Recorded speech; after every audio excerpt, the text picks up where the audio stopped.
السلام عليكم ورحمة الله مشاهدي قناة فور سيزون في كل مكان. أهلا ومرحبا بكم اليوم في هذا الفيديو الجديد الذي نتحدث فيه عن أشرس أنواع الكلاب في العالم، فابقوا معنا.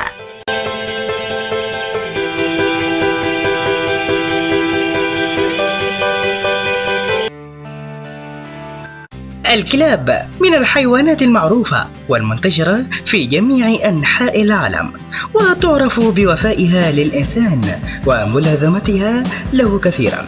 وبشكل عام تعتبر الكلاب من فئة الحيوانات الأليفة الصديقة للإنسان، لكن بعضا من أنواعها تعتبر من أشرس الحيوانات التي تهاجم الإنسان بضراوة، وقد تؤدي لقتله من عضة واحدة، ومن الصعب جدا السيطرة عليها، ويجب التعامل معها بحذر شديد جدا.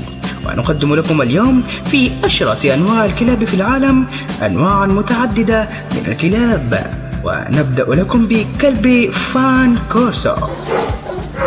يعتبر هذا الكلب من كلاب الحراسة الرائعة والقوية جدا، لكنه يحتاج لتلقي التدريب على أيدي مدربين مهرة ليتمكنوا من ترويضه والسيطرة عليه.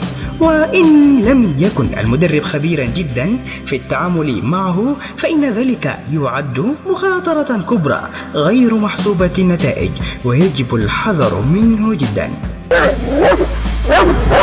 كلب جريت دان، وهو من أشرس الكلاب في العالم، وتطلق عليه أسماء عديدة مثل الكلب الدنماركي وكلب الرواس الألماني، ويتميز بحجمه الضخم جدا وطوله، فهو أطول الكلاب في العالم، ويستخدم كثيرا في الصيد، وهو معروف بقدرته الكبيرة وسرعته القياسية في الجري.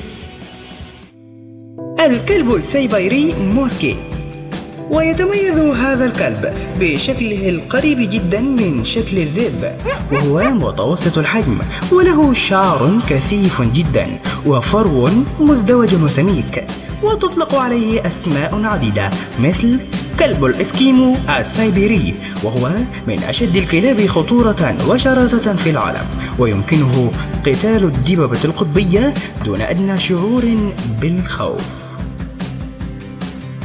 كلب الدوبرمان، وهو من الكلاب ذات الشكل الجميل والأليفة والوفية فقط لصاحبها، لكنه يعتبر بشكل عام من أشرس الكلاب البوليسية وأخطرها، والتي تستخدم للحراسة ومطاردة المجرمين والكشف عن الجرائم وتتبع أحداثها.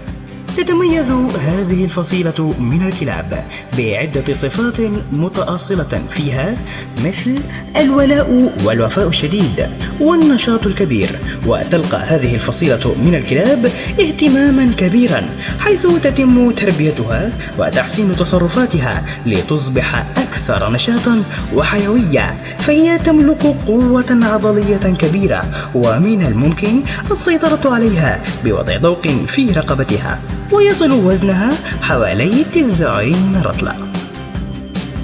كلب الدرواس الأرجنتيني، يطلق عليه أيضا اسم أتلانتيك دوغز، وهو من أشرس وأخطر الكلاب في العالم، ويتميز بالشدة والقوة العضلية الكبيرة، وهو ممنوع من التداول والبيع في الولايات المتحدة الأمريكية.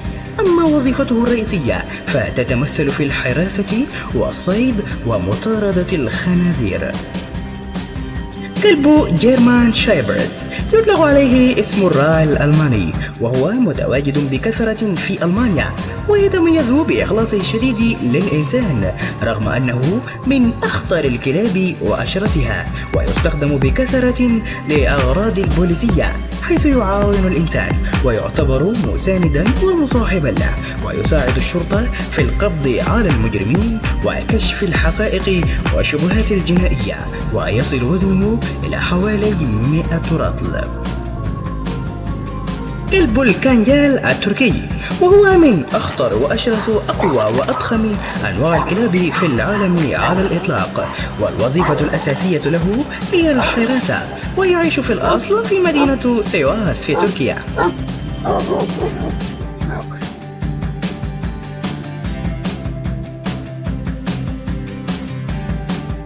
وإلى هنا مشاهدينا الكرام نكون قد وصلنا لنهاية المقطع. نتمنى من الله أن ينال على إعجابكم، ولا تنسوا الاشتراك في القناة وتفعيل زر الجرس. قناة فور سيزون، نحو عالم